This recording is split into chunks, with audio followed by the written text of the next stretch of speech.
민수기 33장입니다.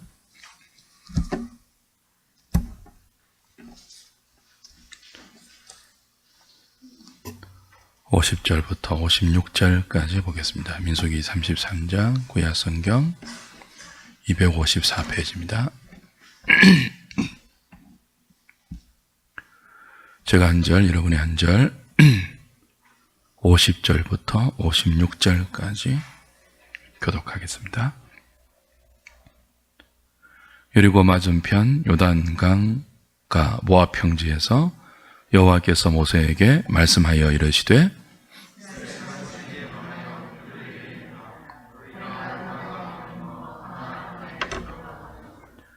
그 땅의 원주민을 너희 앞에서 다 몰아내고 그 새긴 석상과 부어 만든 우상을 다 깨뜨리며 산당을 다 헐고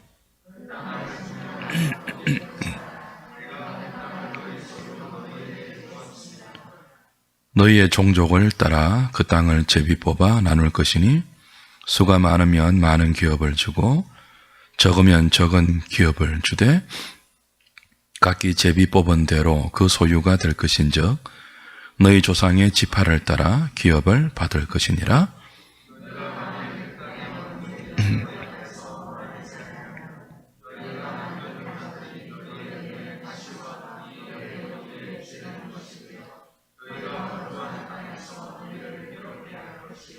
같이 봅니다.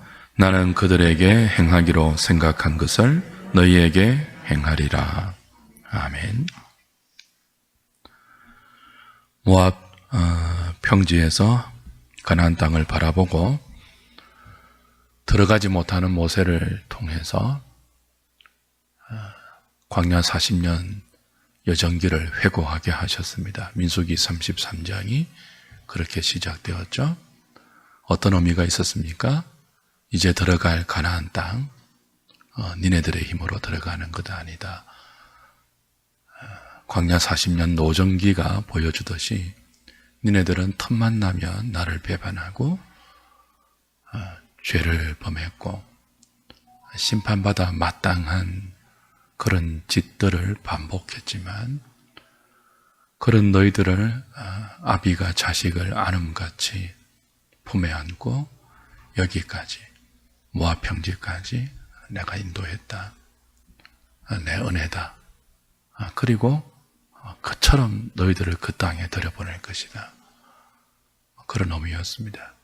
그러니까 그 땅에 들어가서 하나님이 주시는 땅을 기업으로 차지할 때도 자신이 잘나서 특출하거나 능력이 있고 탁월해서 그런 것이 아니고 오직 이 땅은 하나님의 은혜로 선물로 기업으로 얻은 땅이다. 그걸 기억하라는 뜻입니다.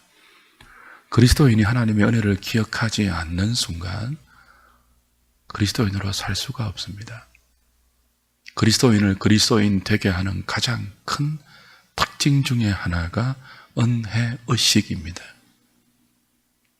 이 은혜의식이 사라지면 공로의식이 들어와요. 공로의식이 들어오면 그때부터 그리스도인의 삶의 특징은 깡그리 사라집니다. 그래서 그걸 기록해서 일러주는 거죠. 광야 40년의 여정을 그냥 말로 일러주는 것이 아니고요. 기록해서 일러줍니다.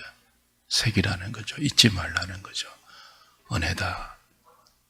너희들의 처음과 과정과 마지막은 다 나의 은혜다. 그걸 가나안에 들어가서 잊지 말고 하나님의 말씀을 지킬 때도 그 은혜를 기억하면서 지키라. 그런 의미였습니다. 그리고 이어서 오늘 이제 본문에 오면 역시 모압 평지에서 들어갈 가나안 땅을 이렇게 보면서 모세에게 이렇게 말씀하시죠. 너는 이스라엘 자손에게 말하라. 51절이에요. 너희가 요단강을 건너서 가나안 땅에 들어가거든, 이제 은혜로 들어가거든, 은혜의식을 가지고 이런 일을 행하라. 그렇게 말씀하세요. 세 가지를 말씀하시는데요. 첫 번째는 뭐죠? 52절에 그 땅 원주민을 다 몰아내라 그럽니다. 두 번째는 뭐예요? 그 새긴 석상과 그 원주민들이 새긴 석상과 섬겼던 부어 만든 우상을 다 깨트리고 산당을 다 헐어버려라 그렇게 말해요. 세 번째는 무엇입니까? 54절이죠. 그래서 그 원주민들을 다 몰아내고 너희들이 그 땅을 차지하면, 조금 전에 인구조사 했잖아요. 두 번째 인구조사 했잖아요. 두 번째 인구조사의 목적이 뭡니까? 바로 가나안 땅을 나눠주기 위해서예요. 제비를 뽑아서 그 땅을 나눌 때 그 인구조사한 대로 각 지파의 숫자대로, 숫자가 많으면 많은 땅을 제비 뽑아주고 숫자가 적으면 적은 땅을 받으라는 것입니다. 그게 세 번째 요구였고요. 마지막은 경고입니다. 56절, 55절, 56절이 경고인데요.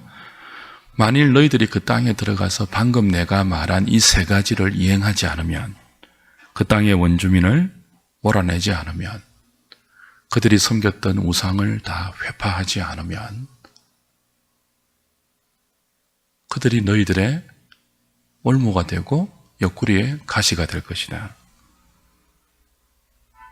그래서 너희들을 찌를 것이다. 고통스럽게 한다는 뜻이에요.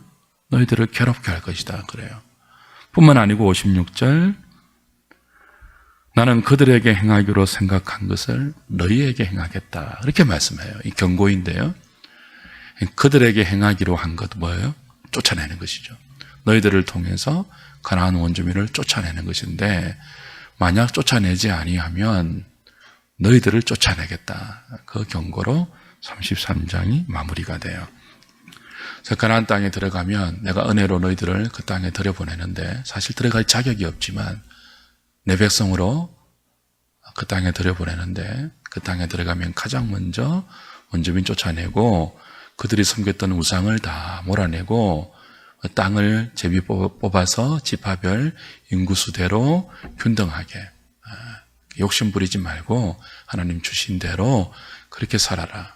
만약 그렇게 하지 못하면 너희들이 남겨놓은 가나안 원주민이 눈에 가시가 되고 너희들의 온누가 되어서 너희들을 괴롭힐 것이며, 더 나아가 내가 너희들을 쫓아낼 것이다. 이렇게 권고해요.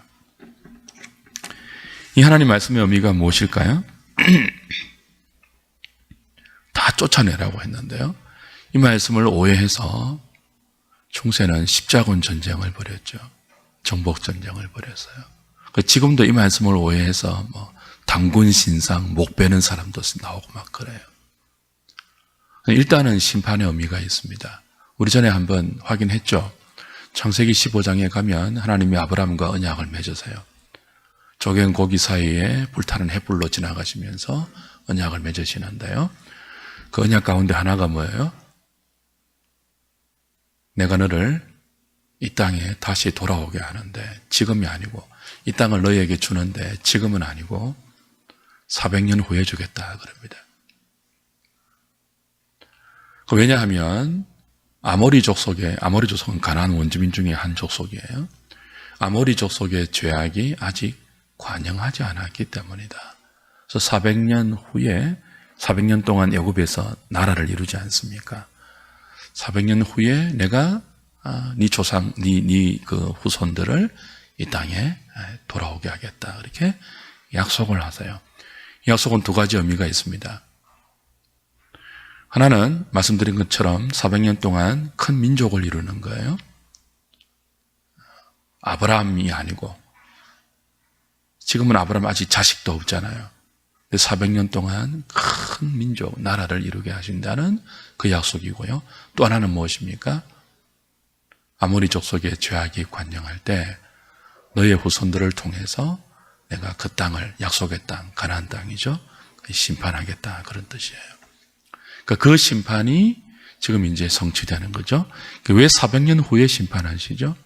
아모리 족속에게는 회개의 기회를 주시고요, 아브라함에게는 그 후손들이 나라를 이룰 시간을 주시는 거예요.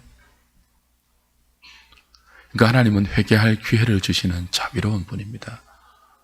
노하기를 더디하시는 분이에요. 그 땅에 죄악이 관영하지 않으면 그 땅을 심판하지 않았어요. 그 400년 동안 회개할 기회를 주신 거죠. 400년이 되었어요. 아브라함의 후손들은 애굽에서 큰 나라를 이루었어요. 때가 되어서 모세를 지도자로 세워서 출애굽을 시켰어요. 그리고 시내산에서 언약을 주었어요. 하나님은 그들의 하나님이 되고 이스라엘은 하나님의 백성이 되었어요. 그 언약을 통해서, 그 율법을 통해서. 이제 왜 그 율법을 주었다고요? 그 땅에 들어가서 그 언약의 법대로 살기 위해서예요. 근데 이들이 안 들어가려고 했습니다. 그래서 하나님이 심판하셨죠. 40년 동안 광야를 훈련시키십니다. 1세대가 다 죽고 여호수아와 갈렙 빼고 다 죽고 모세와 아론도 들어가지 못해요. 그리고 이제 2세대가 때가 되어서 가나안 땅이 눈앞에 보이는 모압 평지에 모여서 모세를 통한 마지막 하나님 말씀을 듣죠. 40년 동안 너희들은 어떻게 범죄했고 그런 너희들을 내가 어떻게 훈련시켜서 여기까지 인도했고 이제 너희들이 이 땅에 들어가면 은혜 의식을 잊지 말아야 하고 그 은혜 의식을 가지고 이 땅의 원주민을 몰아내고 우상을 척결하고 제비 뽑아서 감사함으로 그 땅을 인구수대로 차지하라. 그 몰아내라는 것이 어떤 의미라고요? 첫 번째는 심판이에요, 심판. 그 땅에 관영한 가나안의 죄를 심판하는 거예요. 기억나시죠? 이들이 애굽 나올 때 그냥 나왔습니까? 아니죠. 애굽의 거짓 신들을 하나님이 다 심판했죠. 그게 뭐입니까? 10가지 재앙이에요. 마지막 재앙 뭐죠? 장자 재앙이죠. 애굽의 장자 다 죽었어요. 장자는 무엇을 의미했죠? 대표입니다. 애굽의 장자가 다 죽었다는 것은 애굽이 다 죽었다는 것을 의미해요. 애굽을 심판하신 거예요. 그 장자 심판 전에 애굽이 섬기던 모든 신들을 심판했어요. 10가지 재앙을 통해서 그 신 아니다, 그 가짜다 다 심판하셨어요. 그리고 우상 중에 우상이 뭐예요? 자식이거든요. 그 장자를 심판했습니다. 그 가운데 크신 팔과 큰 능력으로 이스라엘을 이끌고 나와서 홍해를 가르고 이끌고 나와서 언약을 맺고 이제 들여보내는 거예요. 출애굽할 때도 애굽을 심판하고 나왔잖아요. 가나안 땅에 들여보낼 때도 어떻게 하십니까? 입 바벨론을 할 때 어떻게 하세요? 가나안의 죄를 심판하고 들여보냈어요. 그게 하나님 백성의 정체성입니다. 하나님 백성이 존재하는 이유이기도 합니다. 우리가 하나님의 손에 붙들리는 순간 무엇이 시작되죠? 이 땅의 죄와 싸우면서 그 죄를 심판하는 존재가 됩니다.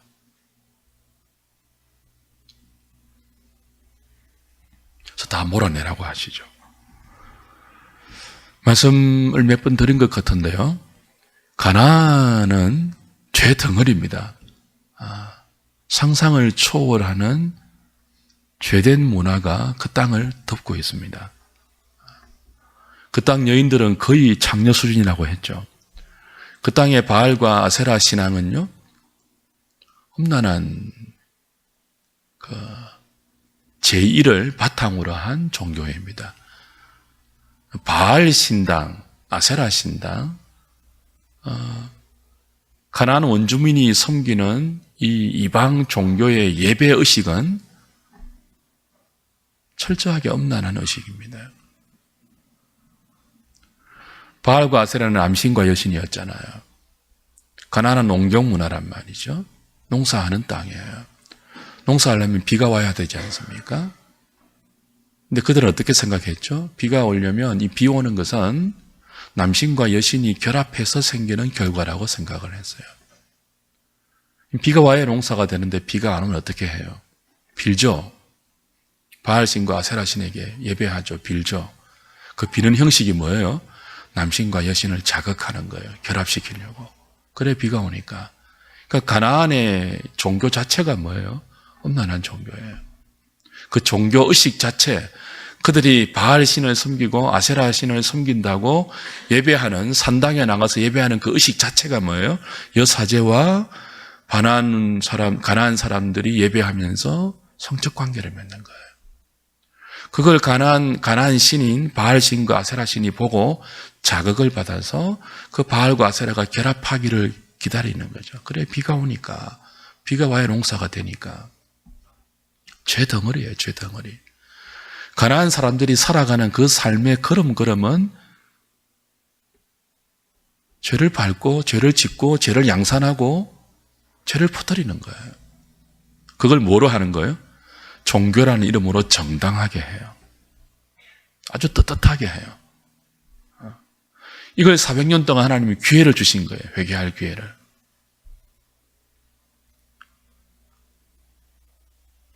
근데 뭐 뻔하죠. 목이 고든 이 패역한 인생들은 하나님이 회개할 기회로 주신 시간들을 어떻게 만든다고요? 더 죄를 번성시키는 기회로 삼죠. 그래서 어떻게 할 수밖에 없는 지점까지 갑니까? 심판할 수밖에 없는 지점까지 가죠. 그게 하나님 백성의 가나안 입성의 첫 번째 의미입니다. 가나안을 심판하는 의미가 있어요. 두 번째는 어떤 의미가 있습니까? 왜 척결하라고 하십니까? 왜 다 몰아내라고 하십니까? 왜 다 깨트리고 부수고 회파하라고 하십니까? 이제 이들이 그 땅에 들어가서 살아야 하거든요.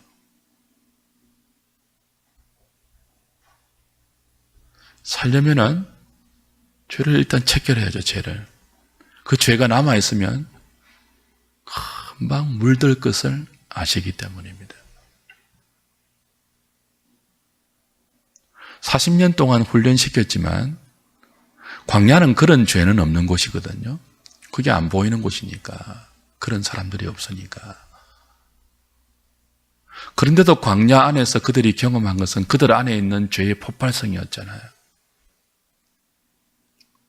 근데 가나안은 광야와 비교할 수 없는 매력적인 곳이에요.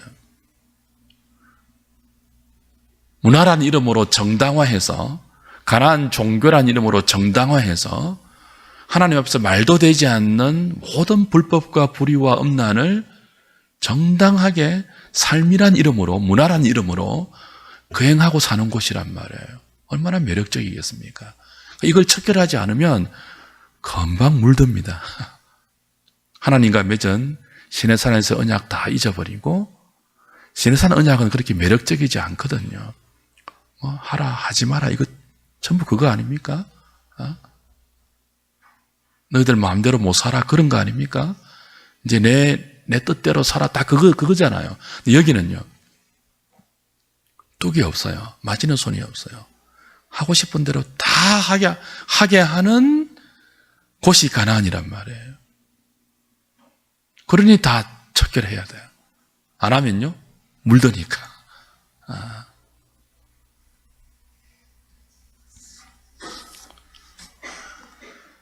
오늘 이 말씀을 우리에게 적용할 때는요, 문자대로 적용하면 안 됩니다. 십자군 전쟁처럼 하면 안 돼요.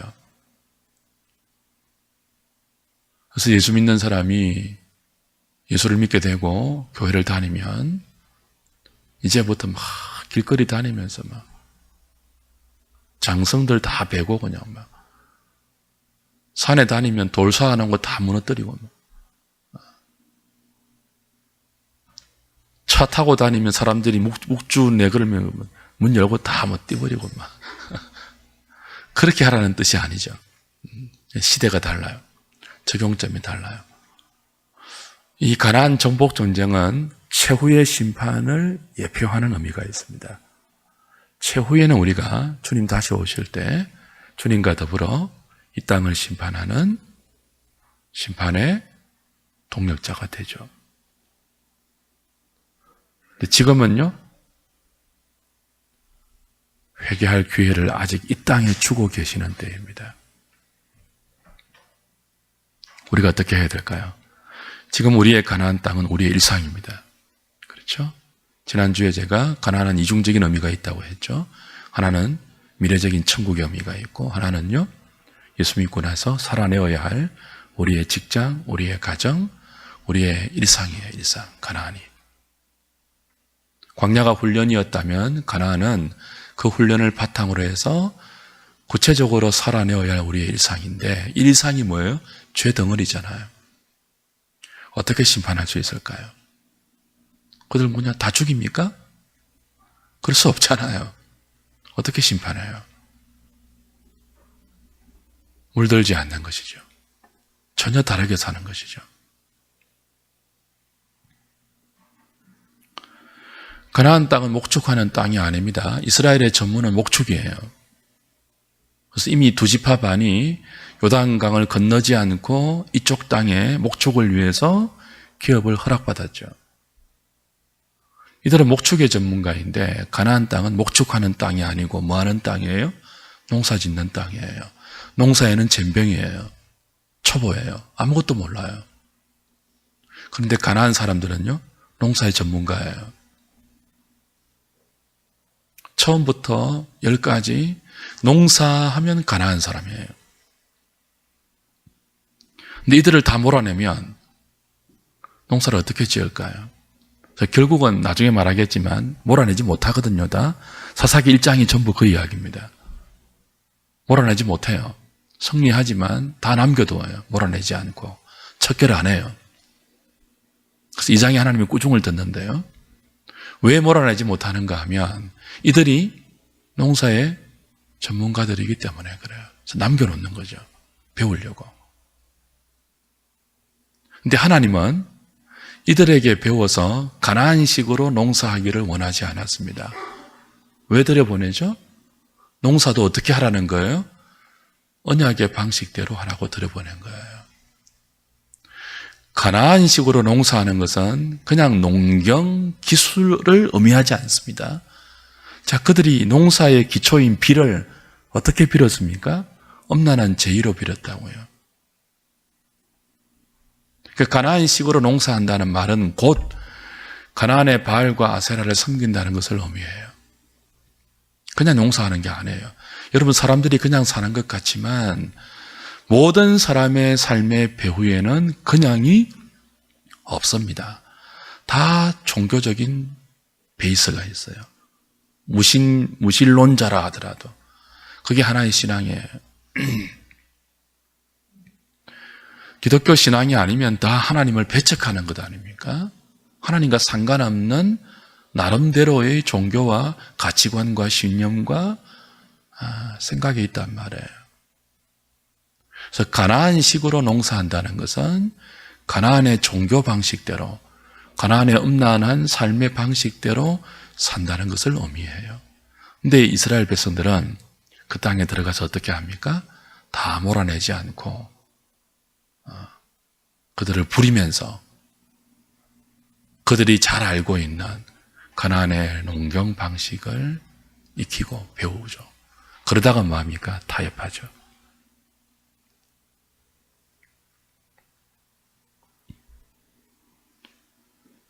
하나님은 우상숭배까지 하면서 이 땅에 잘 적응하는 것을 원치 않습니다. 전혀 새로운 방식으로 농사 지어야 돼요. 이게 힘들죠. 만만치 않죠. 아무것도 모르는데 가나안 방식으로 농사를 안 짓고 맨 땅에 헤딩하는 식으로 배우는 거예요. 하나님 의지하면서. 그래서 광야 40년을 훈련시킨 것입니다. 이해되시죠? 사람이 떡으로만 사는 것이 아닌 것을 훈련시킨 거예요. 몰라도 하나님 의지하고 무릎으로 팍 박히면서 하나님 어떻게 농사해요? 어떻게 해요? 한 걸음 한 걸음 그렇게 여호와식으로 그 땅에서 전혀 새롭게 살기를 원하셔서 그들을 애굽을 심판하고 불러내셨고 가나안을 심판하고 그 땅에서 가나안식이 아니고 하나님식으로 언약의 방식으로 살라고 그들을 들여보내시면서 오늘 본문에 요구를 하시는 것입니다. 그래서 우리는 이 땅에 새로운 삶의 가치관을 만들어내는 존재들입니다. 새로운 문화. 이 땅의 사람들이 볼 때는 아주 낯설고 어색하고 이상하고 어리석고 바보스러워 보이는 그리스도인의 삶의 방식. 그게 뭐죠? 말씀대로 사는 것. 장사하는데도 말씀대로 장사하고, 자식을 키우는데도 말씀대로 키우고, 사업하는데도 말씀대로 하고. 그렇게 하는 것이 힘들죠. 망할 수도 있게 보이죠.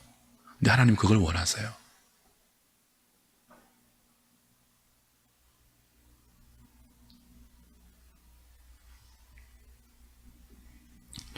그게 뭐 하는 것인가 하면 그게 세상을 심판하는 거예요. 세상 사람들 다 죽이는 게 심판이 아니고, 이 시대의 심판이 아니고, 그들과 전혀 다르게 사는데 그들보다 훨씬 아름답게 사는 것. 그게 세상을 심판하는 거예요. 그게 세상을 다 몰아내는 거예요. 우리의 삶에서. 그게 이 땅에 우리가 발을 딛고 살아가는 우리 삶의 반경을 하나님 나라 만드는 거예요.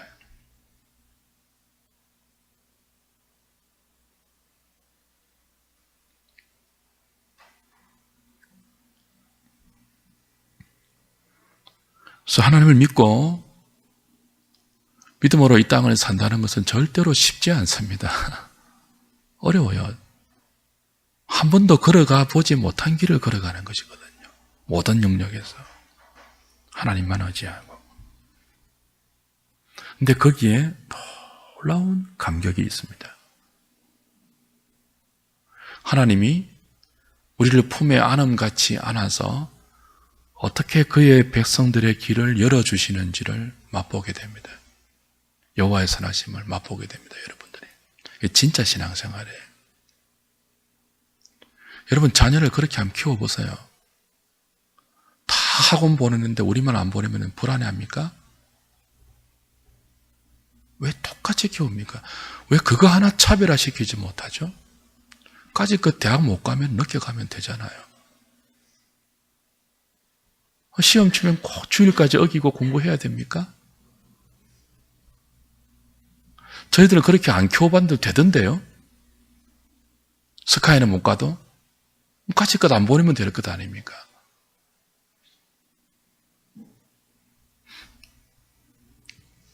사업도 다르게 해야 돼요.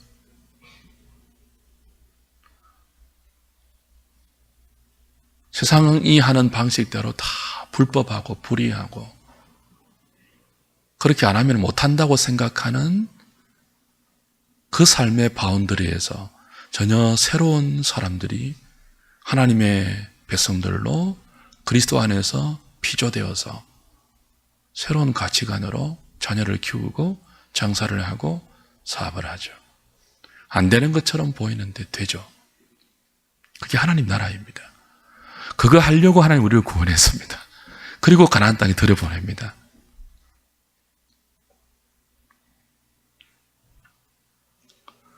근데 이걸 안 해요. 못 해요. 여호수아와 사사기가 그걸 보여줍니다.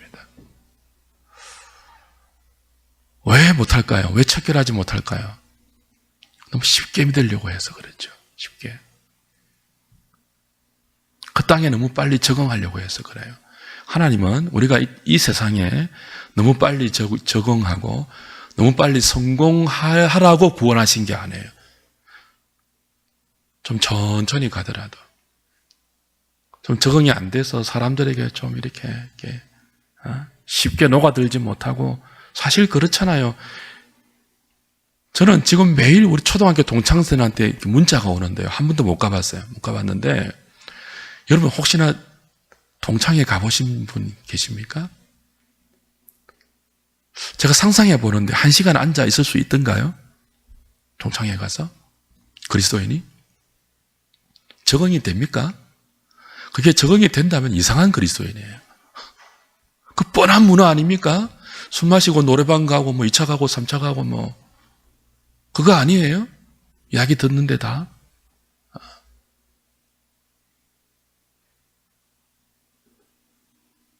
우리는 세상에 잘 적응이 안 되는 본질적으로 그런 존재예요. 이 가치관이 다르다니까요. 지향점이 달라요. 세운 목표를 향해서 달려가는 방식도 달라요. 근데 여기에 잘 적응하려고 하면 뭐죠? 하나님 말씀대로 안 살고 타협하게 되는 거죠. 어렵게 회사에 취직한 청년이 있다고 칩시다. 들어가 보니까 이게 장난이 아닌 거죠. 전쟁이죠.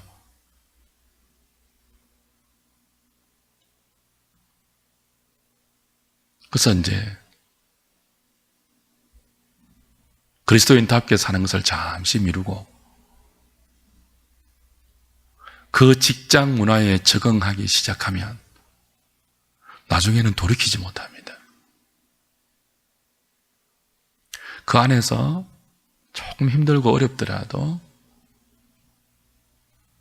하나님을 의지하고 하나님을 바라보면서 이 그리스도인의 차별성을 좀 드러내면 나중에는 사람들도 인정해 줍니다. 근데 그 자리까지 안 가는 거죠. 어떻게 해서 들어간 직장인데 눈밖에 벗어나면 되겠나 싶어서 그냥 같이 한잔하기도 하고 적당한 불의와 타협하기도 하고 그러다가 나이가 들면요 어떻게 될까요? 어느새 그리스도인인지 뭔지 모르는 자기의 모습을 거울에서 보게 되는 것입니다. 주일 되면 교회 가는데 평일 되면 세상 사람과 조금도 다르지 않는 그런 자기 모습을 보면서 회의에 빠지기도 하지만 돌이키기에는 너무 늦은 그런 회한이 생기는 거죠.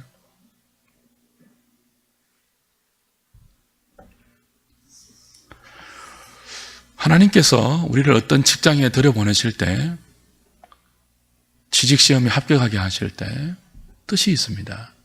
어떤 뜻일까요? 가나안에 들여보내는 것과 똑같습니다. 그걸 기억해야 돼요. 그리고 광야 40년 여정기를 기록해서 일러주신 것을 기억해야 돼요. 네 힘으로 들어간 것 아니다. 가나안 땅에. 네 재주로 들어간 것 아니다. 네가 무슨 능력이 있냐. 그거거든요. 40년 여정기가.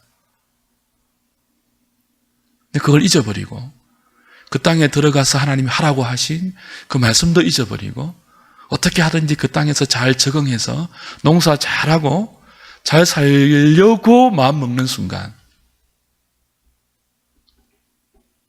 우리는 몰아내지 못하게 되고 하나님의 경고가 우리의 현실이 됩니다.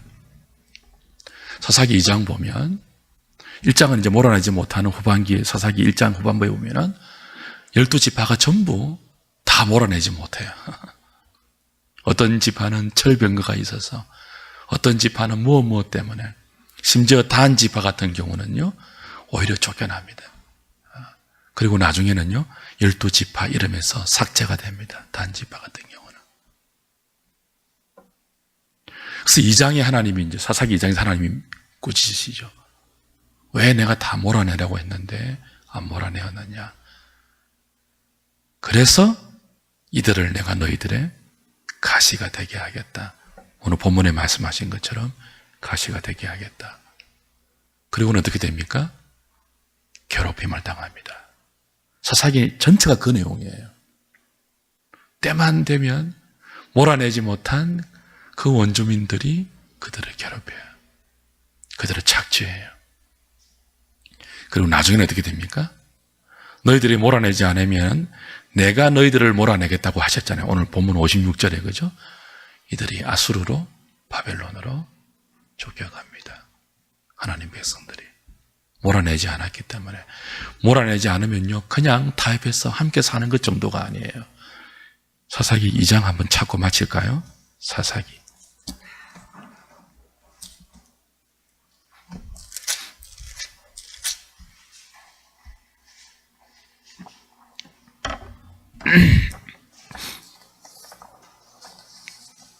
11절, 12절, 13절 보세요. 사사기 2장 11절, 12절, 13절. 1장은 다 몰아내지 못한 것이고요. 이제 그래서 시간이 지나면서 한 세대가 지나면서 이렇게 됩니다. 한 세대가 채 지나지 않았는데요. 이스라엘 자손이 여호와의 목전에서 악을 행하여 누구를 섬긴다고요? 어디에서요? 가나안 땅입니다. 가나안 땅에 들어가서 여호와의 목전에서 악을 행해요. 그리고 여호와를 섬기는 것이 아니고 바알을 섬겨요. 슬프지 않습니까, 여러분? 너무 슬퍼요. 12절 보세요. 애굽 땅에서 그들을 인도하여 내신 그들의 조상들의 하나님 여호와를 뭐 한다고요? 버리고 다른 신들 곧 그들의 주위에 있는 백성의 신들, 가나안의 신들이에요. 바알과 아세라. 그들에게 절하여 여호와를 진노하게 하였으며 13절 곧 그들이 여호와를 버리고 바알과 아스타롯을 섬겼으므로. 그래요. 하나님 다 쫓아내라고 하시고 타협하지 말라고 하시고 그들과 섞이지 말라고 하시고 그들의 방식대로 살지 말라고 하셨는데 여러 가지 이유로 핑계를 대자면 핑계 댈 만한 합당한 거리들이 얼마나 많아요. 하나님 저들은 철병거가 있어요. 못 쫓아내겠습니다. 하나님 저들은 산지에 있어요. 못 쫓아내겠습니다. 하나님 이런 이유가 있어요. 못하겠습니다. 다 그런 이유로 다 안 쫓아냈거든요. 그 결과는 한 세대가 지나지 않아서 여호와를 버리고 바알과 아세다롯을 섬긴 것입니다. 누가요? 하나님 백성들이. 어떻게 이렇게 빨리 물들 수 있을까요? 그래서 몰아내라고 하신 것입니다. 금방 물들거든요. 금방 물들어요. 한 세대도 안 지나서. 물론 겉으로는 이들은 여호와를 섬겼습니다. 겉으로는. 근데 실질적으로는 여호와를 버렸습니다. 우리가 이제 여호와를 버린 적이 있습니까? 우리가 이제 교회 나오지 않은 적이 있습니까? 여러분이 언제 예배드리지 않은 적이 있습니까? 그러나 실제적으로 누구를 섬기고 있는지 한번 보십시오. 여러분의 자녀들이 누구를 섬기고 있는지를 한번 보십시오.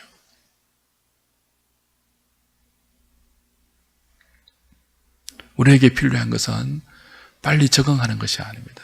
여기서 빨리 안정하는 것이 아닙니다. 가나안의 힘을 빌어서 빨리 성공하는 것이 우리의 목적이 아닙니다. 다르게 사는 것입니다. 우리에게 필요한 것은 우리의 정체성입니다. 왜 하나님께서 이스라엘을 가나안에 들여보내시는가? 그 이유를 잊지 말아야 합니다. 왜 하나님께서 우리를 사탄의 머리를 깨부수시고 구원해서 하나님의 백성 만들었느냐? 잊지 말아야 합니다. 왜 우리의 일상을 여기에 두게 하셨는가? 잊지 말아야 합니다. 저는 대안학교 별로 안 좋아합니다. 대안이 없거든요, 사실은. 부딪히면서 다르게 살아야 돼요. 따로 무리를 짓는 것이 아니고요. 하나님 우리를 대한민국에 살게 하셨잖아요. 현실이 어렵잖아요. 여기서 대안을 찾아서 우리끼리 뭉쳐서 그게 아니고요. 섞여서 다르게 살아야 한다니까요. 안 그러면 우리 자녀들이 나중에 나가서 무슨 힘으로 버티겠습니까? 대안 찾지 말고요. 하나님 말씀 외에 무슨 대안이 있습니까? 하나님 허락하신 우리 삶의 터전 위에서 우리의 현실 속에서 몸으로 부딪히고 맨 땅에 헤딩하면서 힘들고 어려울 때 하나님 눈물 흘리고 한숨 쉬고 몸부림치면서 도와주십시오, 하나님. 어떻게 해야 합니까? 그러면서 거기에서 버텨야죠. 다르게 살아봐야죠. 그게 그리스도인의 문화입니다. 그게 세상을 심판하는 것입니다. 그게 원주민을 다 몰아내는 것입니다. 그게 그들이 섬기던 우상을 다 회파하는 것입니다.